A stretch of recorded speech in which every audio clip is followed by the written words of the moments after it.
Oh, hey man, I thought I'd make a video because it's a little easier to demonstrate than it is to talk about it. Just post this privately on YouTube so you can get my meaning a little bit. So talking about how the melody can act as a guide or a springboard for improvisation. I get your point about how Charlie Parker was sort of maybe interpreting the melody, but still, to me, that's not that different. You know, the melody informed how he played everything in that phrase. Maybe we play something like this.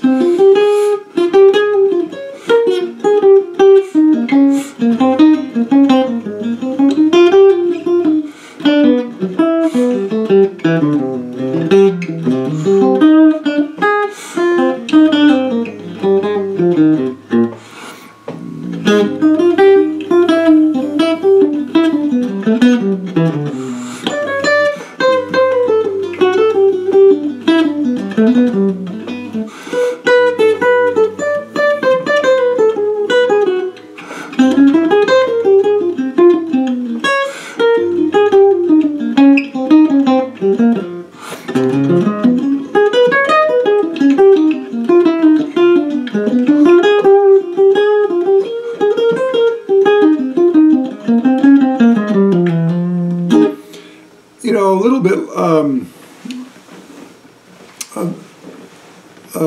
along those lines, you know, and I think I was trying to be relatively overt with it just now.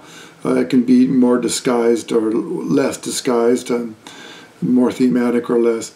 And then the metric part of it, that demonstrates that as well, but maybe say a tune like Embraceable You, which is a tune I know you've been working on playing lately.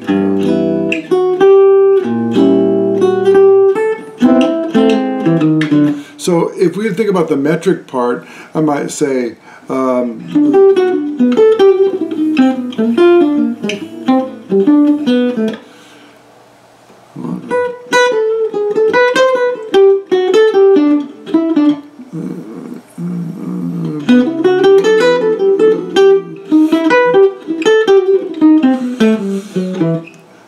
so I'm using the phrase of the melody to sort of create the phraseology of the solo.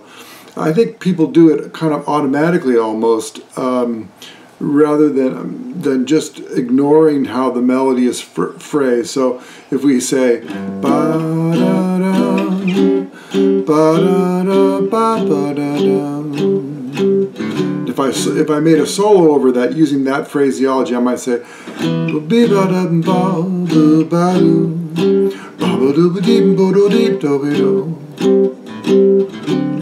okay, then I'm waiting here, then I go back.